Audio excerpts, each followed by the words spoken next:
Giants fans, welcome back to Only a Giant. Once a Giant, always a Giant. For me, it's only a Giant. One of the best quotes I've ever heard out of the man, the myth, the legend's mouth, Eli Manning. Kind of what made me start doing this podcast, or at least obviously the name, was my kind of love of Eli Manning and his time with the Giants. Wasn't perfect. Let's be real. You know, a lot of people don't kind of forget that regular season Eli Manning had two good seasons, you know, really good seasons, as far as things are concerned. But he really turned it on for playoffs. That was prime Eli Manning. That was the Eli Manning that everyone remembers. Super Bowl runs, two of them, and performed big time. Even, 2016 when we lost to the Green Bay Packers, he had a good game. Hit a couple people in the hands, including Odell for a would-be long touchdown, and just didn't happen. So always been one of my favorite players, still is. Obviously, we have a completely different team at this point. But hey, enough about that. Let's get back to kind of the reason we're here. Let's talk about some football, and maybe we'll talk a little bit about me for a second here. For anyone that listened to me previously here, did a podcast, Only a Giant, for about a year, maybe a little bit more than 2 years, somewhere around there. And life got in the way, stopped doing this for about 2.5 years, and always kind of wanted to get back into it, but just never found the time. Kind of maybe a little excuses were made. Maybe, I just felt like I was too busy, which was true, kid, job, moving, fixing this new home up. This is actually the new office right here, still pretty blank behind me here, but we have some stuff set up here. But at one point, actually, while I was moving, I was packing up kind of my boom stand and everything, and it just kind of hit me, man. I love doing the podcast, and I just got to try to make more time for it. I don't need to do 2 episodes a week. Off season, maybe it will be a little bit lower. One a week or one every couple of weeks, something like that. But I just missed it, man. And kind of every time somebody would bring it up, hey, you used to do a podcast, right? I'd be like, yeah, I did, and still want to do it, but just, I kind of always came up, and it just made me a little sad, I guess, kind of if you really get down to it. One other experience in my life that, kind of had me feeling like that as well is when I was younger, I went to college and never finished, and as the years went, it just kind of stuck with me and kind of just one of those things that always stuck in the back of my mind that, man, I wish I finished, even just to say I did, which maybe is a horrible reason to do it. But eventually went back to school, got my degree. Here we are, not really doing much with it, but at least I did it. And the podcast was kind of the same way, 2.5 years and really missed it. And, want to get back into it. Love talking to you guys about football, Giants football, but really just a fan of football in general. Regardless, love the NFC East and hate it. Love the NFL, hate some people, but it is what it is. So, if I had to say anything, if you have something that you regret, something that you can still change, do it. Take the leap, man. Take that leap. Go back to school, start a podcast, do something stupid like me. Who knows, but just do it.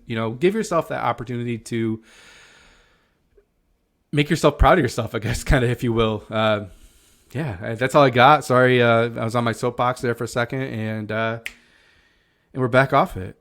And as some of my good friends will always say, on a golf outing here where maybe things aren't going really well, Eddie, Curtis, Anthony Ryan, said Eddie twice, and he just hit that good pure shot. What do you say? I'm back. So that's how it feels, man. A lot to unpack here. I don't want to go too long with this episode here. Really, I just want to cover some basics. Some of the stuff that we have actually heard really today. Today's what is today? Today's Wednesday. So we got the schedule released today. I'm not really going to go too much into the schedule right now because, we're still unpacking it. We're still trying to figure out, who's here, where's there, why's what, all that good shit. Biggest thing I can say is Minnesota to open the season at home. Really pumped to open the season at home. Minnesota too. That's a game that, God, even as like a mediocre team that we may be, you still expect to beat Minnesota. Sam Darnold, someone that's not going to inspire fear. Running game, yeah, they got Aaron Jones, obviously Justin Jefferson, Jordan Addison. So there's weapons. I'm not saying there aren't, but it's a team that we should be able to beat. Possibly a rookie quarterback or Sam Darnold. We can do that. We can beat them. Start off the season 1-0, really 2-0 is kind of the hopes, but we'll get into that here, in another episode, maybe next week or something like that. We'll do a schedule review. One thing just heard as well, actually, is breaking news. The Giants will be releasing a new jersey, 10 a.m. tomorrow. Pumped. We'll get a new jersey. Unfortunately, I have the throwback blue Saquon jersey, which I absolutely love. A beautiful jersey. Not wearing it, at least not until he's not an Eagle anymore.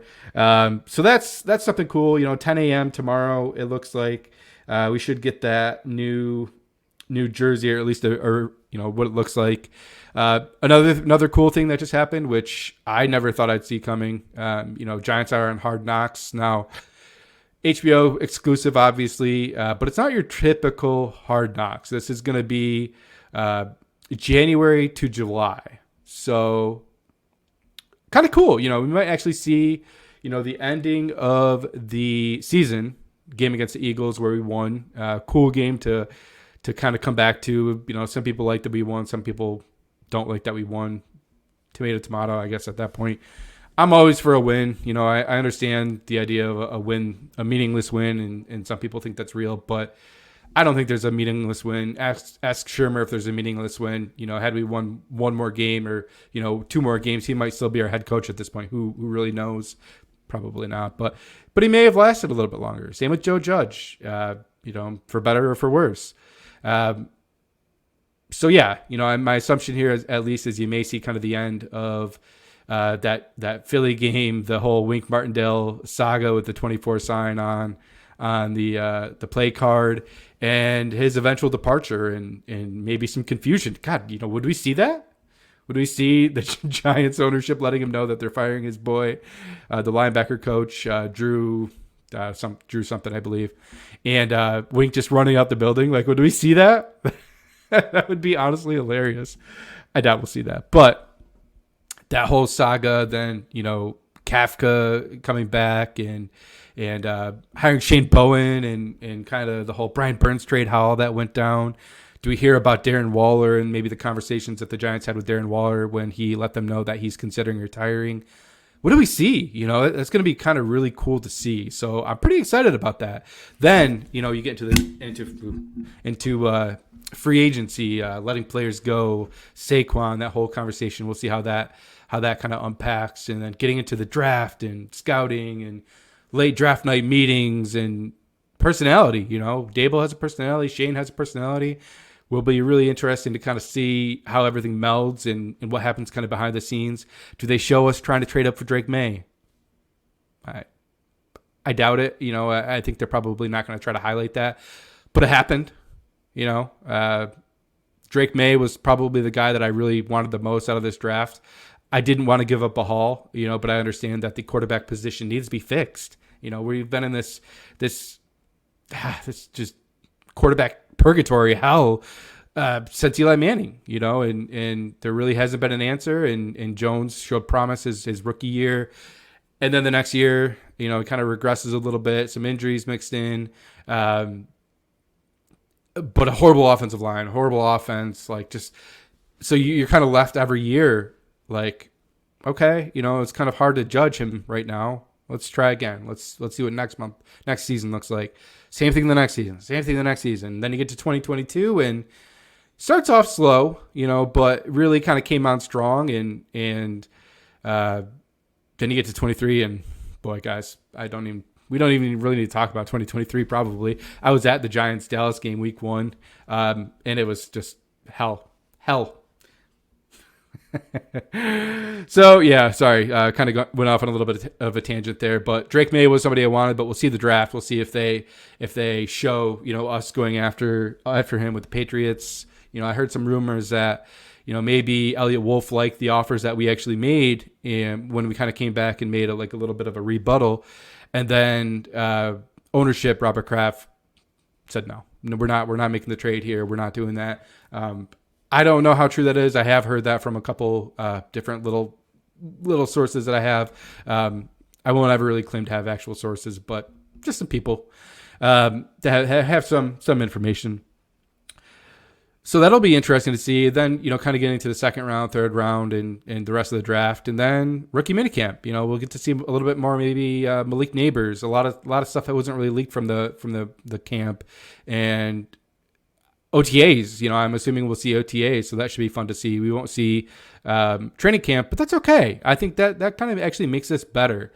Giants don't have to worry about stuff being leaked out and seeing plays and recording people getting cut. Nobody likes that. Nobody really wants that. I think the Giants were always opposed to it, and I think this is the only way that it was going to happen.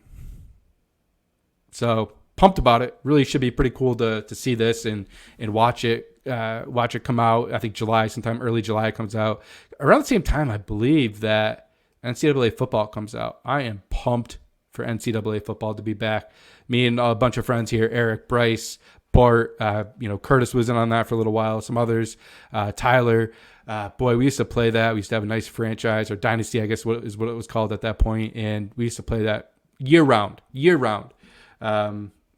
So really pumped about that. The other really thing I guess that maybe I could cover is just the fact that the Giants are going to play in Germany, going to play against the Carolina Panthers.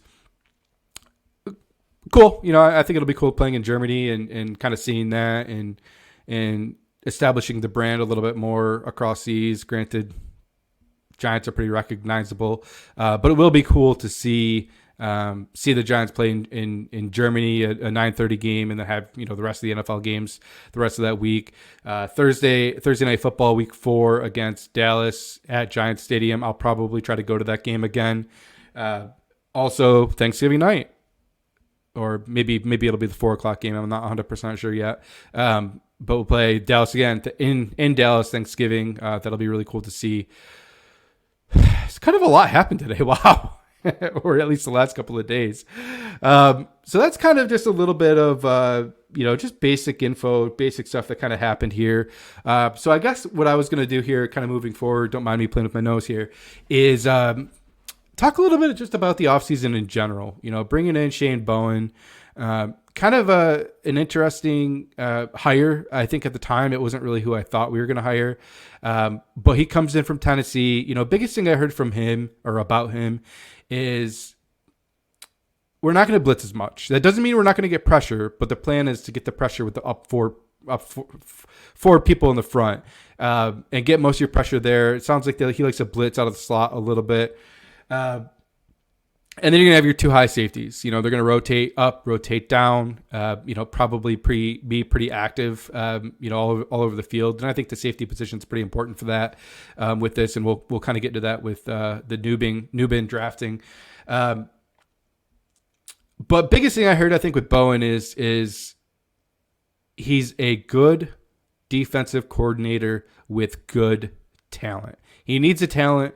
And I think that kind of went into some of what we did this offseason to kind of shore that side up.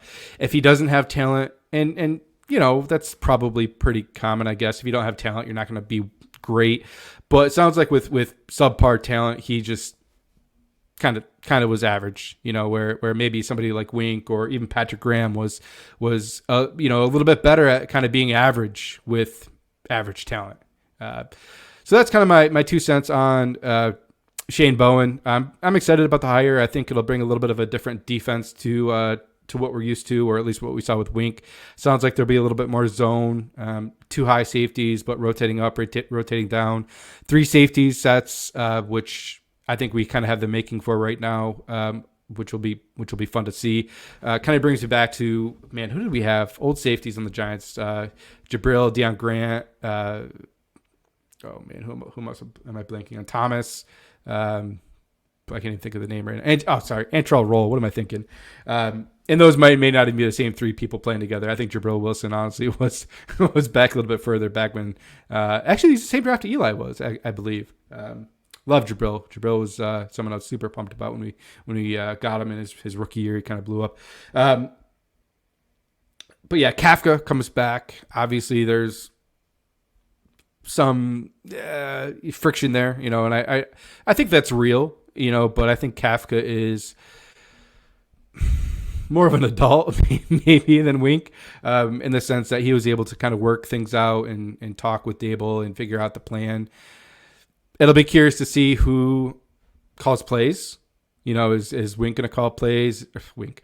Is Dable going to call plays? Is Kafka going to call plays? And if it's Kafka, does he get to run the offense that he wants to run? It's always kind of been a little bit of a question mark with the offense that we've had, just because of the offensive line being so bad. But, whose offense is it going to be? Is it going to be Kafka running it, calling the plays? Is it going to be Dable? If it's Dable, then you really just got to assume at this point that Kafka's here for another year, and then he's going to either be an OC somewhere next year or a head coach somewhere next year. And hey, you never know. If everything goes right, maybe he'll want to stay. I don't see it, though. I don't think he's kind of that lifer OC. He's young. It's been a hot commodity the last couple of years. Surprised, honestly, he didn't get a job this year. Believe it was maybe been Tennessee, and I could be wrong on that, but I believe it was Tennessee that tried to get a second interview with Kafka as their OC after they interviewed him for the head coaching position. We kind of nixed that and kind of didn't allow that to happen. So it'll be interesting to see what happens there. I'm excited about Kafka staying. I think a little bit more continuity on the offense is never a bad thing. Obviously, we have to settle some other positions down, but that's neither here nor there. And that's kind of the coaching staff. We're not really going to get into too much else. What am I talking about? Carmen Bracello, bringing him in. He might honestly be like the most important coach that we brought in, because the offensive line's been so bad for so long that, man, can it get worse? Every year I feel like it's like, man, offensive line cannot get worse than it was last year. Man, the offensive line couldn't be any worse. And last year was probably, God, that had to have been the lowest of lows for the offensive line. Now, obviously, there's a lot of factors in there, injuries. People kind of forget that. Andrew Thomas went out week one, or like he played week one, I guess, but he got injured week one, chasing down the blocked field goal. And then you end up having Josh Azudu starting at left tackle instead of, a guard position where he should have been. And then he gets hurt and just kind of has a horrible, horrible experience at left tackle. And then you have Justin Pugh that comes in right off the couch, and first game back, I was listening to one of his recent interviews, didn't even know the snap count yet, and got thrusted right into the left guard, and then whoop, you're going to left tackle. Monday Night Football, I believe it was, or Sunday Night Football against the Bills, and he just has to go in and perform, man. And he did what he could do, and I think he did an admirable job. But it's just this offensive line is snake bitten. Evan Neal, what is going on there? Was it a Ben Johnson thing? There's another coaching, change, obviously. Was he at fault? Was it Evan Neal just not adjusting to, the coaching that he had earlier in the year? Man, that's huge, though. Especially just having that right tackle position nailed down would be so nice. That's what we thought when we drafted Evan Neal. And that's kind of another point that I always kind of find interesting, too, is everyone thought we made the right pick with Evan Neal. Obviously it's coming back to bite us a little bit right now. Maybe it'll get better. Maybe it won't. But everyone, consensus, that was the right pick. You miss. It's an NFL draft. No one's perfect, and not everyone's gonna perform. Is what it is. What else we got here? Bringing in some guys too with the offensive line. Really got to hope that really sparks things. If this offensive line can be average, this defense can be middle, or this offense can be middle of the pack, maybe even a little bit better. Who knows? Quarterback will have a big part of that, but we'll see. We'll see. What else we got here? Obviously, offseason, kind of happened, and free agency kind of comes down the line, and what's being talked about? Obviously, Saquon, and McKinney to a point, but a lot of the talk was involved around Saquon. Let's be real, he wasn't going to get the offer that we made him, the year prior to franchising him. There was no $12 million that he was going to get with us. There was no long-term deal with a big guarantee. to me, it sounds like we pretty much said, the Giants front office said, Joe Shane, go find an offer and we'll see what we can do. If there's something that we can match, then we'll do it. And if there isn't, then, by all means, go, and get your money. And in that sense, I am happy for him. I do believe that he deserves that. And I like Saquon kind of in like the grand scheme of things. But, you leave the Giants the minute free agency starts out and you go to the Eagles. Oh, man, you could have went anywhere. You could have went, well, maybe not anywhere. You could have went to the Texans, and I would have been pumped for you and happy. That's actually a great young team. Heard they made a push. They tried to sign him, and I would have been happy for him. I would have rooted for him, and probably most Giants fans would have. But you go to the Eagles, you're the enemy, man. Like, I love you, but I'm not going to love you again until you're not in that green jersey. Man, you could have went to the Jets. You could have went to the Ravens. Could have went to Tampa. Like, there's so many other places that I would have been just fine with, And the Eagles, not fine with that. Good for you. Happy you're making your money. But you're going to get booed, man. You're going to get booed. You're going to have kind of a rough time at Giant Stadium, I think, and during the season, quite honestly. And he seems a little... I think that he listens to the fans. I think he hears what the fans say, and I think he takes it to heart. And you don't blame him for that. But it's also something that you need to tune out, man. But he's going to be in for a rude awakening. So yeah, Saquon leaves, McKinney leaves. Two positions that you really shouldn't invest a lot of capital in, probably, or at least big contracts, unless you're convinced in one thing with them. Obviously, you want them to be a good player, but there's something else that I think McKinney just didn't have to me. I could be completely wrong in this. This is maybe. Well, I'll come back to it when we talk about the draft, and it does tie into kind of Tyler Nubin and everything. The next thing that we do, or maybe this probably happened technically before anyone signed or anything like that, but the trade for Brian Burns, giving up a second, I believe a fifth as well mixed in there. I could be wrong on that, but you give up a second round pick. You got one of the best young pass rushers in the league. Now, he's not elite. He's not Joey Bosa or someone like that. Granted, they're a little bit different, but he is a great talent. He's fast. He has a great first step. That's one of his biggest strengths. Sounds like he struggles a little bit on some loops and some other things and maybe playing against a run, but a little bit of a different defense. Shane Bowen's defenses in general have always been very good against a run. So, my assumption here is we'll scheme him up. We'll coach him up. He'll be good against a run. Pair him up with, Azeez Ojulari as the third option and Kayvon Thibodeau and Sexy Dexy in the middle, man. Like, you kind of got to love that. It's going to be a really fun defensive line, edge group, mixed in with Bobby Okereke and Micah McFadden and this Muasau guy that we just drafted. I don't really know where he fits in. Isaiah Simmons. Obviously, I think he fits in special teams, but we'll come back to that. Really fun addition. Super pumped about that. Yeah, pick 47. There's definitely some players there I would have liked and would have definitely made this team better, but you're not getting a Brian Burns caliber player at pick 47. I do that trade every day of the week, and I'm pumped about it. What else happens? You start hearing rumors about Darren Waller potentially retiring.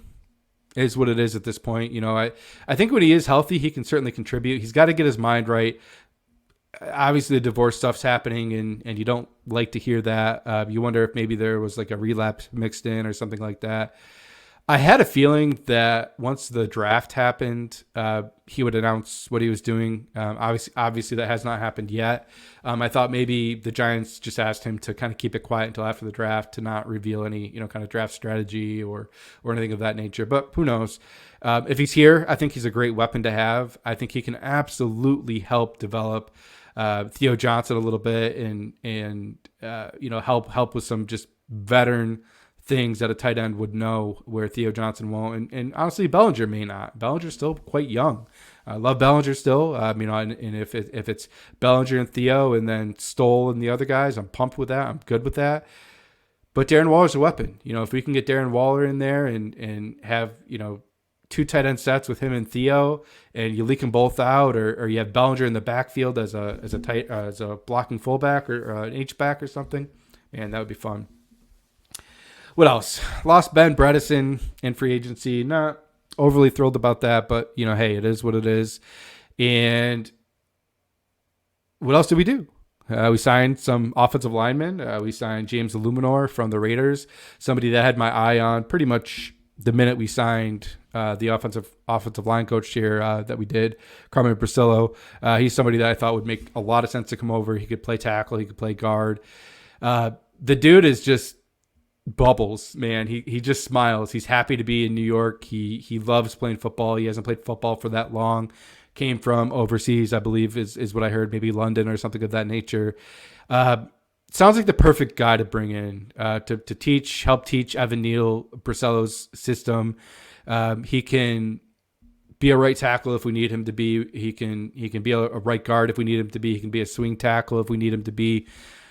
Kind of one of those jack of all trades type of guys. Hey, I'm not saying that this is real life or this is something that could happen, but maybe in a pinch he can play left tackle. I don't know. That's got to be something that they're going to consider as well.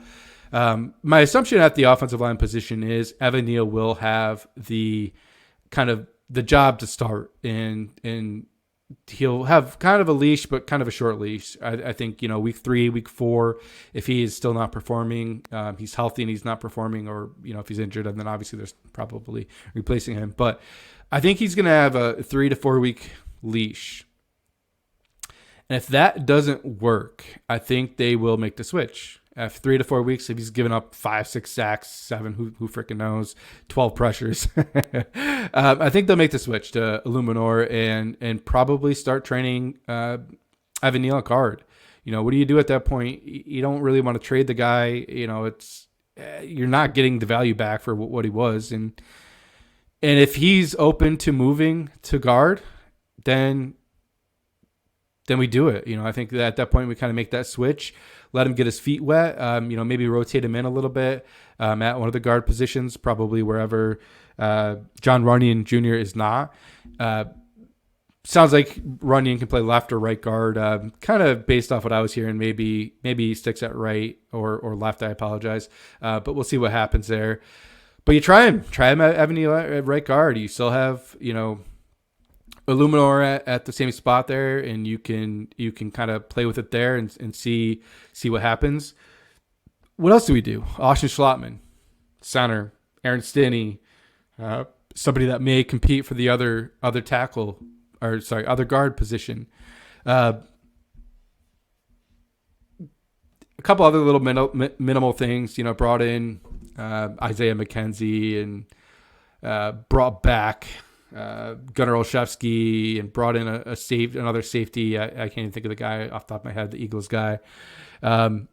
Nobody, maybe he makes the team, especially with our three safety set. But I want to see Jared Various Owens. I want to see Tyler Nubin. I want to see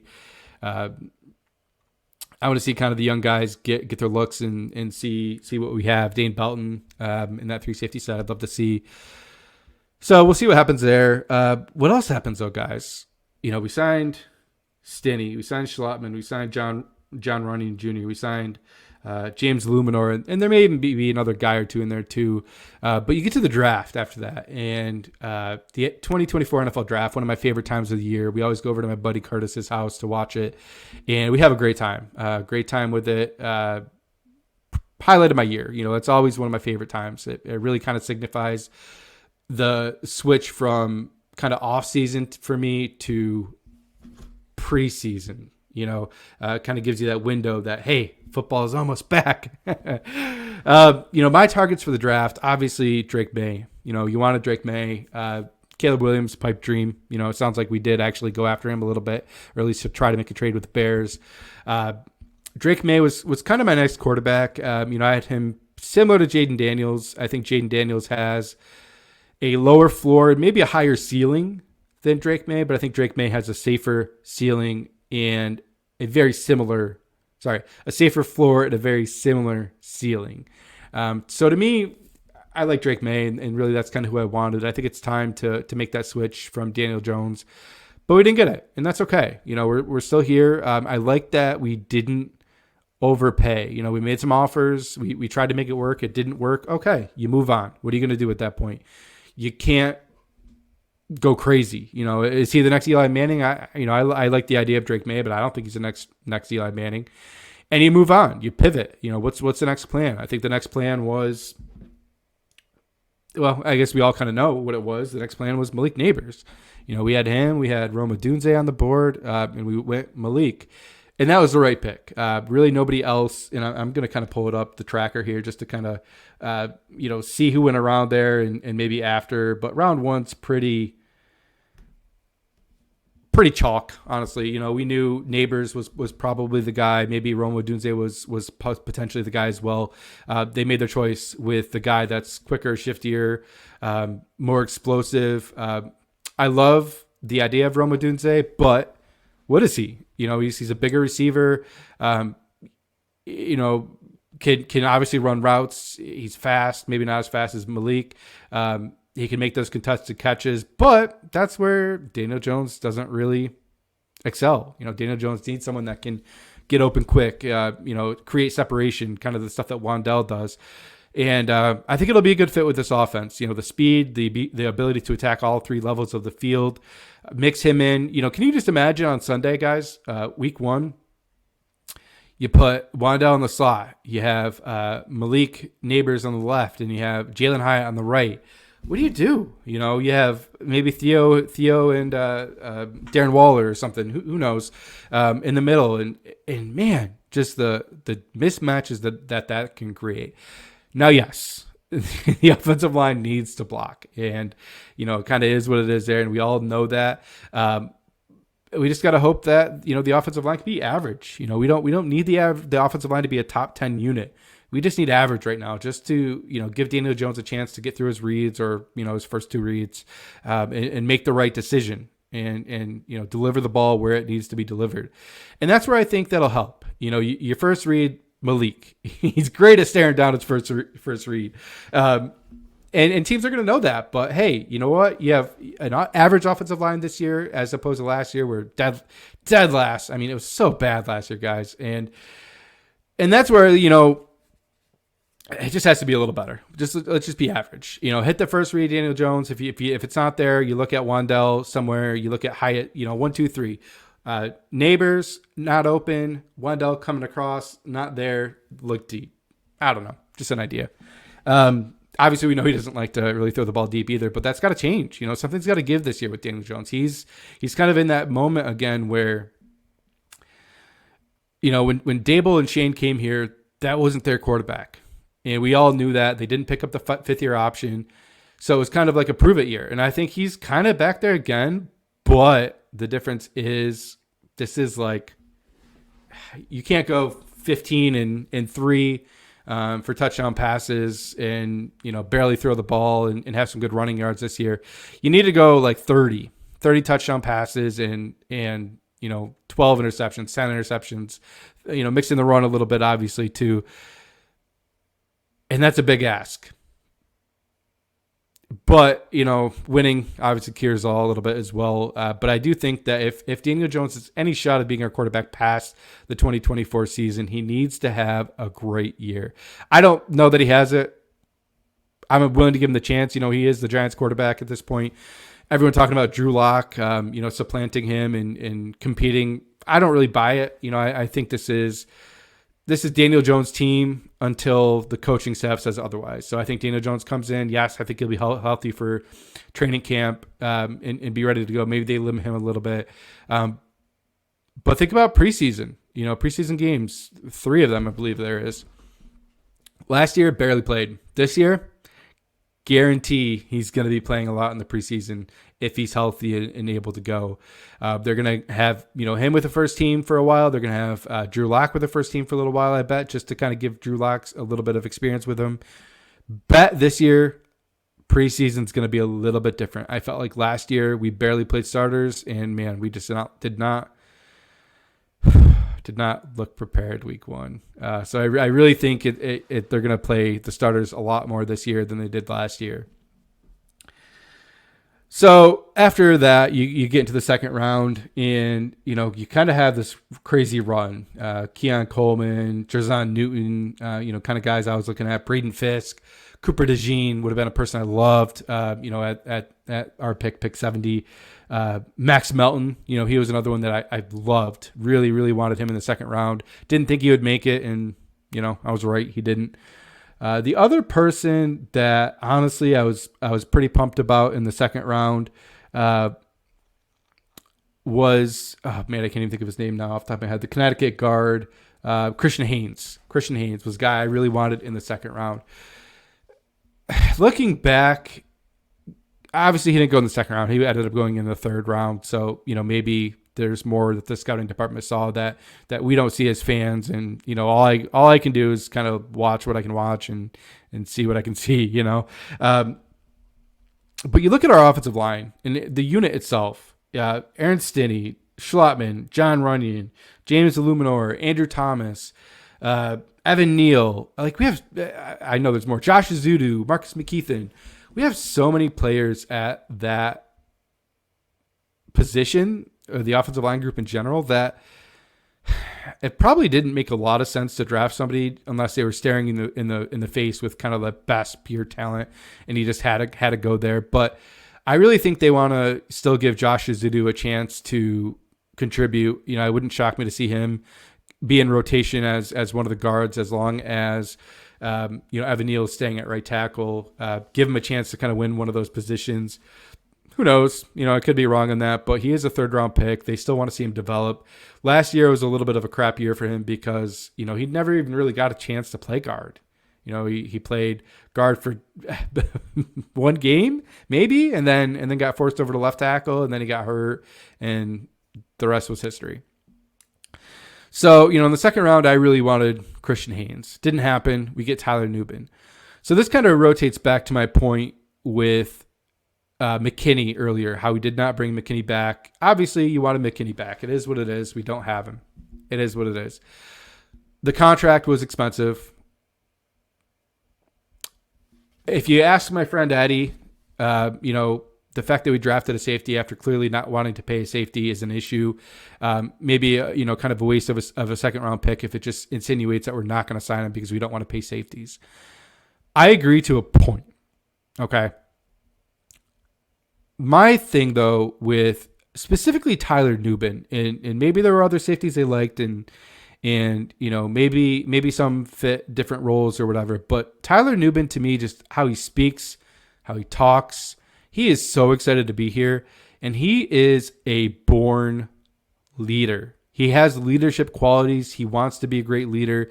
He wants to show people the right way to practice, the right way to watch film. He talks about it all the time. Not that McKinney wasn't a leader. I think he was more of that like leader on the field. Show you the right thing to do. A little bit quiet. Doesn't speak out much, but he did speak out a little bit and had some controversial things that came out. But never really, to me, kind of screamed leader. And I think that's what they want. I think they want a leader at that safety position, and it's kind of there for the taking. Jalen Mills was the guy I was trying to think of earlier. He's not a leader on this team. I don't think.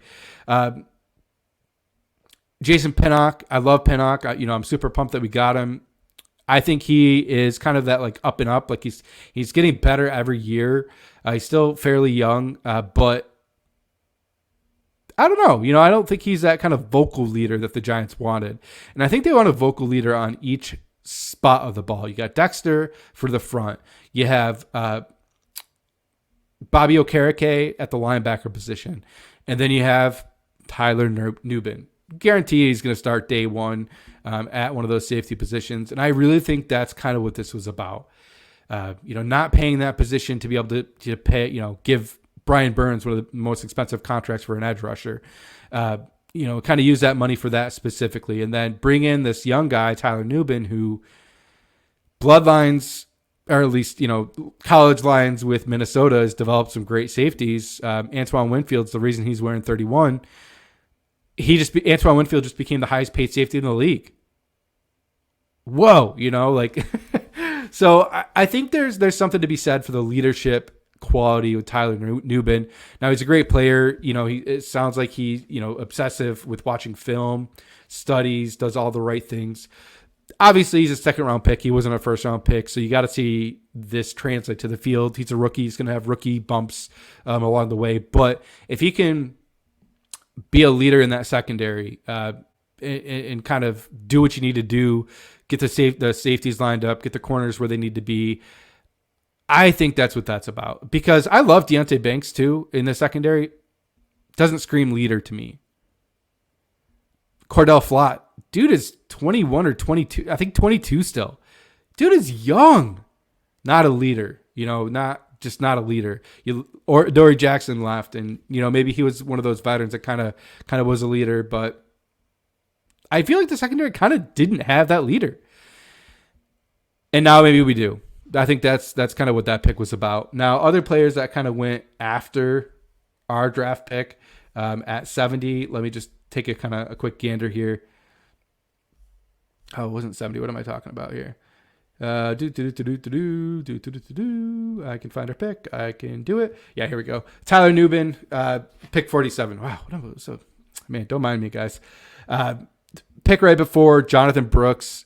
Yeah, I would have loved that, but too early, for a running back for us. I think at that point. Mason Smith went right after, probably somebody I wasn't looking at. Chris Jenkins was. Mike Sanders still was. Ben Sinnott, I love Ben Sinnott. It sucks that he went to the Commanders. I was not expecting him to be drafted in the second, though. That was a bit high for me. So really, nobody else there that I was kind of beating the drums for. Tyler Nubin loved the pick, I think, and I'm genuinely pretty happy with that pick. We get to, I'll go back to my handy dandy notes here. We get back into the third round, and you're sitting there, and Christian Haynes is still on the board, and I'm just watching him, kind of drop and drop and drop, and I'm like, at some point it's like, trade up for him. Come on, make the weakness a strength. And I get it. I understand why they probably didn't want to do that. But man, he ends up going. Trey Benson went, which is another guy I was looking at in the third. Junior Colson went right before us. Not really somebody I was looking at, but just a name, that I was kind of wondering about. Andrew Phillips goes at pick 70 in the third. Oh, I got it right this time. Other players that, I was kind of considering at that point. Once again, at that point, Christian Haynes already went. So I was looking at Cooper Beebe. I was looking at Braylon Trice. I was looking at Jonah Ellis. Christian Haynes was actually still there at that pick. What am I talking about, guys? Christian Haynes was still there, and we didn't draft him. He went at pick 81, and we were pick 70. So we go with Drew Phillips. Inside, outside flexibility, versatility, whatever you want to call it. He can play outside. He can play inside. Sounds like everything indicates that the plan is slot with him, and that's going to push Cordell Flott out. And probably, if I had to guess, Cordell Flott and Trey Hawkins will probably compete for the cornerback 2 position. I like that. Young guys, I think they'll probably be protected a little bit with our, our safety sets and everything there. But let them compete. Let them see who wins. I am still very excited about Trey Hawkins. I think he has a future on this team, and maybe it was a little premature last year to start him. Maybe Wink didn't do him any favors either. I think there was some issues the whole year with Wink, and I kind of wonder if there was any kind of collusion or it's well documented that he wasn't listening to what Dable wanted him to do, and in certain games, specifically Dallas, he was sending the house even though Dable told him not to. So I wonder if that had anything to do with it, kind of not putting people in the right position to succeed a little bit. Obviously, he wanted to still have a good defense. He wanted to get a job, which in the NFL he didn't. He went to Michigan, which is kind of crazy. Michigan defensive coordinator from the New York Giants. But he was very immature, and I think that had a lot to do with it. So Drew Phillips, seems like he's primed for the slot. Wouldn't shock me if he starts. Darnay Holmes may, challenge him for that position. who knows who else kind of competes there, but my assumption probably is Darnay Holmes and Drew Phillips kind of compete for that. Sounds like that's where he wants to be. He loves to tackle. He's good in coverage. He's sticky. He's a rookie once again, so you have to kind of take it with a grain of salt with that, and he's going to have his bumps and bruises, but can he be any worse than Darnay Holmes? I don't know. I think not. I unfortunately didn't love some of the stuff that happened with Darnay Holmes. Granted, man, sometimes that slot position when you're just out of place, just a tick, man, you're toast. So, maybe this new coaching staff will kind of give him a little bit of peace of mind, give him kind of that knowing what you're doing and having a coach behind you that can help. But, end of the day, I think while he may stay on the team this year, I think he will be second string at the slot position and special team, stuff of that nature. And that's what it's going to be for him. Now, don't mind me looking off to the side here, guys. This is where I have the draft up. We get into round 4, and boy, still some names there. And Jatavian Sanders goes right away. Troy Franklin goes right away. 106 comes up. Cedric Gray, didn't care about. Fine with that. And Theo Johnson's still there, guys. And I was very excited about Theo Johnson. Now, a lot of that probably has to do with film breakdowns with, the Talking Giants guys and stuff of that nature, and just the kind of how excited they were for Theo Johnson. So, I watched a decent amount of film of him, and I actually was quite excited. I wanted to think that he would be available in the 4th, but I kind of didn't think that he would be available in the 4th. We get to the 4th round and he's there, man. It's kismet. It's meant to be. And we get our guy, somebody that, man, has all the intangibles, man. He's fast, he's tall, he's big, he's quick. He could block. He do a little bit of everything. It's a great receiving tight end. Now, yeah, he didn't do it a lot at Penn State.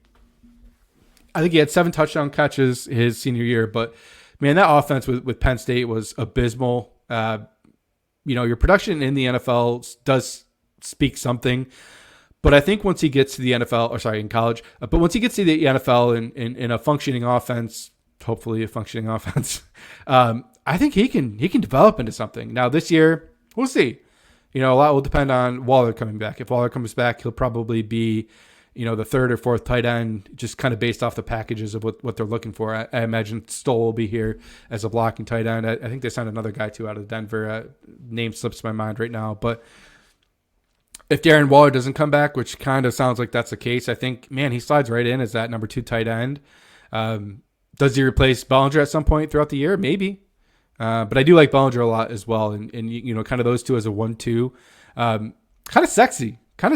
Very excited about that. The offensive weapons could be decent this year, with Malik Neighbors in there and kind of mixing it up. And we'll see.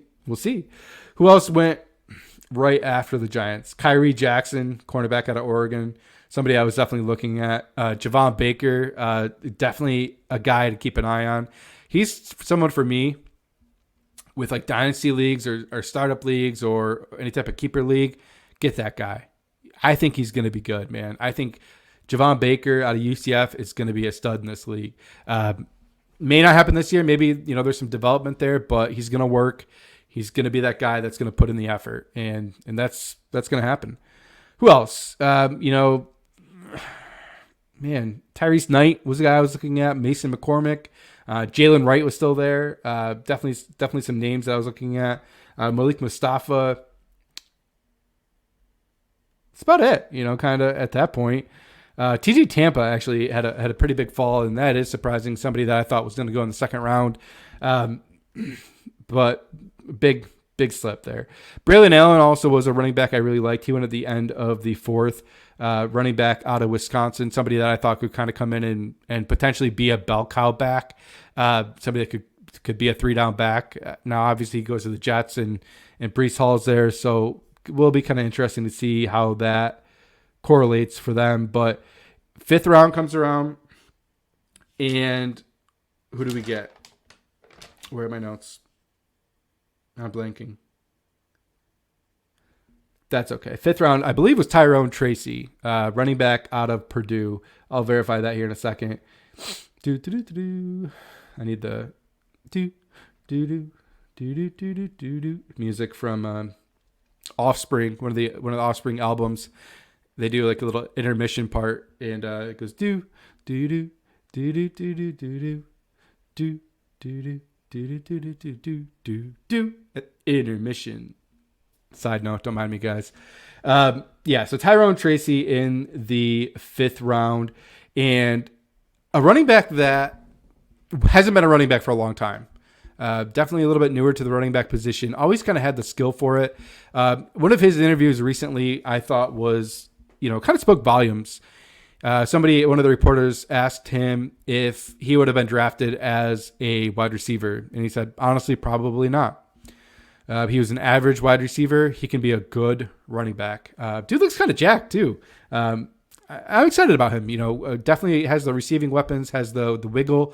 Somebody that make kick return to start. Obviously, Devin Singletary will probably be the main lead back. I think there's a chance that Tracy could be the second back off the board or off the bench, and then Eric Gray will kind of be that change of pace guy. We'll see. I don't know. I mean, Eric Gray, I still think could be a good back in this league, but we need to see more, quite honestly. And that's not his fault, I think.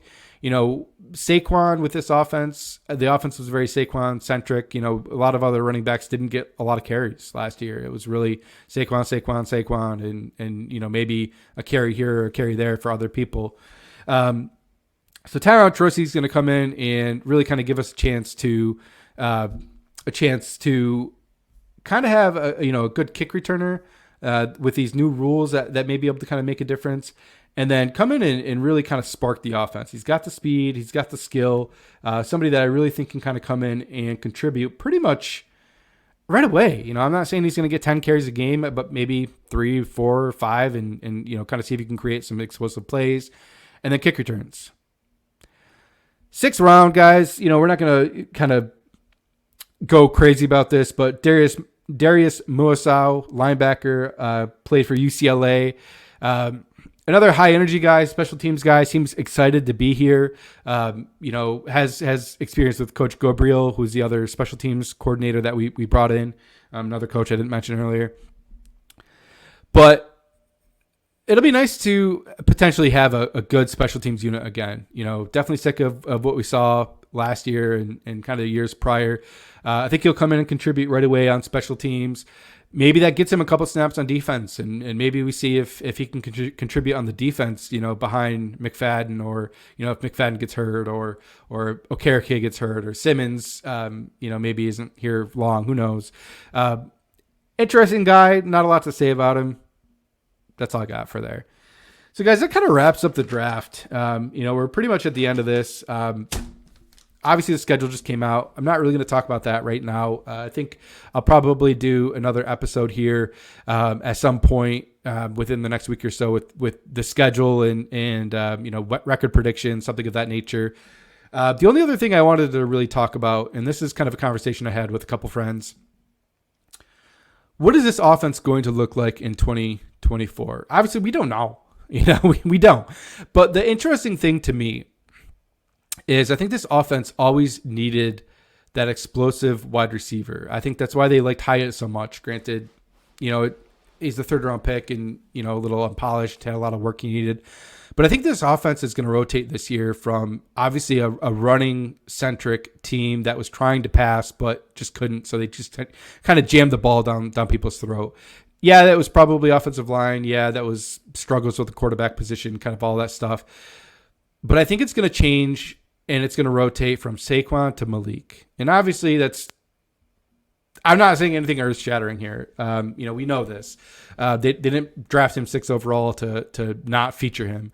But I think it's going to feature what Dable wants, what Kafka wants with this offense. Somebody that's a quick hitter, you can get the ball too quick and make his own extra yardage, after the catch, and great route running that can separate and get separation. And you kind of pair that with Wandell and obviously we saw Slayton. But I really think this is going to kind of turn into the offense that they've been envisioning but have not been able to do. So it's kind of a change of the guards, if you will, over from, kind of a feature of Saquon and that to more of a passing game, a quick passing game. That's something that we can really do now with a competent weapon, an actual weapon. Somebody that I've heard has a floor of Jamar Chase. What? There's a floor? Yeah, I'll take that. So future's looking bright, guys. Future's looking bright. That's all I got for you guys today. Hopefully I didn't talk your ear off too much. I know I rambled a little bit, probably too much as well. But guys, I'm just excited to be back, excited to be here, doing something that I love. Like I talked about earlier, if there's something you're regretting that you're not doing or you wish you did or want to do again, go do it, guys. You're just wasting time. Quite honestly, you're wasting time. That's all I got. I'm gonna end it with a quote again, guys. Once a giant, always a giant. For me, it's only a giant. Love you guys. Peace.